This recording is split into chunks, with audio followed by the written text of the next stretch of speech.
2024 లేదా 25లో డిగ్రీ లేదా బీటెక్ చదివారా? సాఫ్ట్‌వేర్ జాబ్ కోసం ఎదురు చూస్తున్నారా? అయితే కోడ్‌జ్ఞాన్ 100 డేస్ కోర్సులో చేరండి, జాబ్ సాధించండి. డిగ్రీ బ్రాంచ్ ఐటీ వైపు కాకపోయినప్పటికీ కూడా ఎవరైతే ఉంటూ ఉంటారో వాళ్ళు సాఫ్ట్‌వేర్ సెక్టార్‌లో సెటిల్ అవ్వచ్చు అంటారా? వాళ్ళు ఫోకస్ చేయాల్సినవి వేటిపైన అంటారు అసలు? చాలామంది డిగ్రీ స్టూడెంట్స్ ఎక్కడో తెలియని ఆ రిగ్రెట్ ఉంటుంది సార్. అందులో నేను ఒకదాన్ని. మేము డిగ్రీ చదువుకున్నాం కానీ మేము సాఫ్ట్‌వేర్ కాదు, అటువైపు మేము వెళ్ళలేము, వాళ్ళని మ్యాచ్ చేయలేము, అసలు కోడింగ్ అంటే ఏంటో తెలియదు అనేది ఎక్కువగా ఉంటుంది. అది భ్రమ తెలియదు, మాకు ఆ స్కోప్ ఉంటుందా లేదా అనేది కూడా అర్థం కాని సిచ్యుయేషన్. సో వాళ్ళకి మనం ఏం చెప్పొచ్చు అంటే ఇంటర్మీడియట్ కంప్లీట్ అయ్యి బీటెక్ డిగ్రీ జాయిన్ అయ్యేటప్పుడు మనం అంత మెచ్యూరిటీ ఉండదండి. ఏది చూజ్ చేసుకోవాలి, కరెక్ట్ గా ఏంటి అన్నది తెలియదు. పక్కన మన ఫ్రెండ్స్ ఏం జాయిన్ అవుతున్నారు వాటిని బేస్ చేసి డిసైడ్ అయిపోతూ ఉంటాం అనమాట.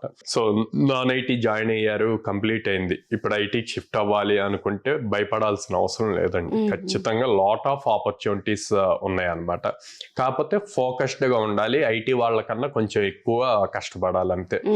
సో నాన్ ఐటీ నుంచి బోత్ బీటెక్ అవనండి, డిగ్రీ అవనండి, ఎవరైనా సరే నాన్ ఐటీ నుంచి ఐటీకి వచ్చేటప్పుడు వీళ్ళు ఇంకా మెంటల్ గా ఫిక్స్ అవ్వాలి. 1 year మనం దీని మీద ఫోకస్ చేస్తే వస్తుంది అని. అందరూ ఏమంటారంటే, అరే ఏముందిరా నువ్వు ఏమేం చదువు 3 months లో సాఫ్ట్వేర్ జాబ్ కొట్టొచ్చు అంటారు. అది ఒకప్పుడు రియాలిటీలోకి రావాలి. ఇప్పుడు అది పాసిబుల్ అవ్వదు ఇంత కాంపిటీషన్ లో. సో మీరు 2010 బిఫోర్ మీరు ఏం చదివినా 3 months ఏదో కోర్స్ చేసి జాబ్ తెచ్చుకోవచ్చు. బట్ ఇప్పుడు ఆ సిచ్యువేషన్ లేదు. సో అందుకని 1 year మనకు టైం పడుతుంది అని ఫిక్స్డ్ గా డిసైడ్ అయిపోయి స్టార్ట్ చేయాలి జర్నీ. ఈ జర్నీ స్టార్ట్ చేసినప్పుడు పర్ డే కాలేజ్ లో లాగే 6 to 8 hours స్పెండ్ చేయగలగాలి. ఎందుకు అంటే కంప్లీట్ అసలు సాఫ్ట్వేర్ అంటే ఏంటి అన్న దగ్గర నుంచి స్టార్ట్ అయ్యి సాఫ్ట్వేర్ ఇన్స్టలేషన్స్ ఎలా చేయాలి, అవి ఎలా వర్క్ అవుతాయి అన్న పాయింట్స్ దగ్గర నుంచి నేర్చుకొని ఏదో ఒక టెక్నాలజీ ఇన్ డెప్త్ నేర్చుకోవాలి. ఐటీ వాళ్ళకన్నా కూడా వీళ్ళు ఇంకొన్ని ఎక్కువ సర్టిఫికేషన్స్ చేయాలి. ఎందుకు ఎక్కువ సర్టిఫికేషన్స్ చేయాలి అంటే ఇంటర్వ్యూకి వెళ్ళినప్పుడు నువ్వు నిజంగా ఇంట్రెస్టెడ్గా ఉన్నావు ఐటీ సైడ్కి రావాలని, సో దాని మీద ఫోకస్తో నువ్వు చదివింది డిగ్రీ నాన్ ఐటీ అయినా సరే నువ్వు ఐటీ సైడ్ ఇంట్రెస్ట్ తో ఈ సర్టిఫికేషన్స్ నేర్చుకొని కంప్లీట్ చేసావు అన్న ఇంపాక్ట్ క్రియేట్ చేయాలి. సో అలా క్రియేట్ అవ్వాలి అంటే ఎక్స్ట్రా సర్టిఫికేషన్స్ చేయాలి అవసరం.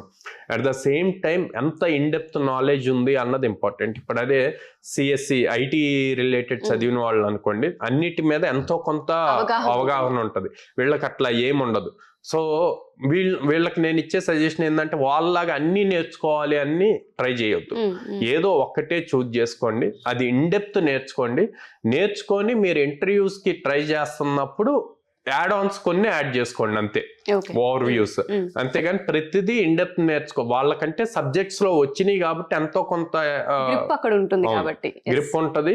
సో ఇక్కడ వాళ్ళు నేర్చుకోవటం కొంతవరకు ఈజీ అవుతుంది. బట్ నాన్ ఐటీ వాళ్ళు ఐటీకి వచ్చినప్పుడు ఒక్కదాని మీదే ఫోకస్ చేయండి. ఆ ఒక్కటి గట్టిగా ట్రై చేయాలి. ఆ ఒక్కటి ఎలా చూజ్ చేసుకోవాలి అంటే దేని మీద ఎక్కువ ఆపర్చునిటీస్ ఉన్నాయి మార్కెట్ లో అన్నది రీసెర్చ్ చేసుకొని దాని మీదే చూజ్ చేసుకోండి. మళ్ళీ అప్పుడు కూడా ఎవరో చెప్పారు ఇది నేర్చుకుంటే వస్తుంది అని అంటే గనక కష్టమైపోయింది అనమాట. ఓకే. సో డిగ్రీలో చాలా మంది నాన్ ఐటీ ఎవరైతే ఉంటూ ఉంటారో వాళ్ళు ఒక స్కిల్ పైన ఫోకస్ చేయాలి. అండ్ ప్రెసెంట్ ట్రెండ్ లో వేటికి ఆపర్చునిటీస్ ఎక్కువ ఉన్నాయి దానిపైన రీసెర్చ్ చేసి అప్పుడే డెసిషన్ తీసుకోవాలి. ఉమెన్ కి అండ్ మెన్ ఇద్దరికి ఒకేలా ఉంటాయి సార్ ఆపర్చునిటీస్. సో ఏ కోర్సెస్ తీసుకున్నా ఒకేలా ఎక్సెల్ అవ్వచ్చు అంటారు. చాలా మంది మాది నాన్ ఐటీ బ్యాక్గ్రౌండ్ సార్, మేము ఇప్పుడు నేర్చుకోవాలి అనుకుంటున్నాం, మన దగ్గర ఏ విధంగా ఉండే అవకాశం ఉంటుందని అడుగుతూ ఉంటారు. అటు కెరియర్ గ్యాప్ ఉన్న వాళ్ళైనా సరే, లేదు ఫ్రెష్ స్టూడెంట్స్ అయినా సరే, మన దగ్గర ఏ విధంగా ఉంటుంది? సో వీళ్ళు నాన్ ఐటీ నుంచి ఐటీకి వచ్చే వాళ్ళైనా మన దగ్గర 100 days ప్రోగ్రామ్ ఉంటుందండి. మీరు ఇప్పుడు క్వశ్చన్ చేయొచ్చు, మరి అందులో ఐటీ వాళ్ళు కూడా ఉంటారు కదా, నాన్ ఐటీ వాళ్ళు ఉంటారు కదా, అందరికీ 100 days ఏనా అని చెప్పి. Very simple. నాన్ ఐటీ నుంచి వచ్చినా ఐటీ నుంచి వచ్చినా అందరిని ఒకేలాగా ట్రీట్ చేస్తాం. ఎవరికి ఏమీ రాదని చెప్పి ట్రీట్ చేసి కంప్లీట్ సాఫ్ట్వేర్ ఇన్స్టలేషన్ దగ్గర నుంచి day 1 నుంచి నేర్పిస్తాం. ఎందుకంటే వీళ్ళు కాలేజెస్ లో చదివినంత థియరిటికల్ థింగ్, ఇక్కడ కంపెనీస్ కావాల్సింది ప్రాక్టికల్ ఎక్స్పోజర్. సో అందుకని కంప్లీట్ బేస్ నుంచి స్టార్ట్ అయ్యి అడ్వాన్స్డ్ లెవెల్ కి వెళ్తుంది అనమాట. ఈ 100 days లో వాళ్ళు ఒక 3 రియల్ టైమ్ అప్లికేషన్స్ బిల్డ్ చేసి డిప్లాయ్ చేస్తారు.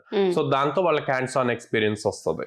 సో డన్ సార్, ఎవరైనా సరే జాయిన్ అవ్వాలి అనుకుంటే ఏ విధంగా అప్రోచ్ అవ్వాలి అంటారు మిమ్మల్ని? సో స్క్రీన్ మీద కనిపిస్తున్న నెంబర్ కాల్ చేయొచ్చు అండి, ఆర్ డైరెక్ట్ గా మా బ్రాంచెస్ కి విజిట్ చేయొచ్చు. విజయవాడలో మొగలరాజపురంలో ఉంది, హైదరాబాద్ JNT మెట్రో స్టేషన్ దగ్గర ఉంది, and Ameerpet Chennai shopping mall opposite లో ఉంది.